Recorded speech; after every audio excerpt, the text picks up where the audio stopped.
আইনের পরিবর্তন হয় তো মেয়ের মার ঘুম উড়ে গেছে। কিছু কিছু মেয়ের মার, আবার সবাই না, আবার লোভ তো মোটামুটি সবাই করে, না করা না। ওই যে মেয়ের বিয়ে দেওয়ার সময় 10 লাখ, 5 লাখ, 15 লাখ, 20 লাখ টাকার নিচেই কোনো কাবিন নেই, তার নিচেই কাবিন হলি সোয়াল ভালো না, এ না ও না, এ সোয়ালের সাথে বিয়ে দেওয়া যাবে না, করিডোরে কাবিন টাবিন দিয়ে মনে মনে রাখতো যে কয়দিন থাকবে, সংসার টংসার করবে, করিডোরে তারপরে ছাড়া এলো আসবো। আনার পরে তো হচ্ছে সব টাকাই আমি পাচ্ছি। আর সিন গেম তো গেছে ঘুরে। এবার কেমন গেম করলো,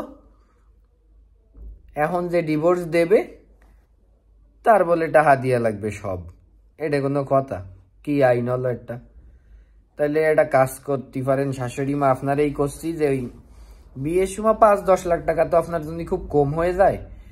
আপনি তো আবার হাই সোসাইটির লোকজন, তা আপনি একবারে 1 কোটি টাকা ধরেন কাবিন, যাতে মনে করেন অল্প পরিশ্রমে, অল্প মেধায়, অল্প কিছু খরচ করে মোটামুটিভাবে বড় লোকটা হয়ে যেতে পারি।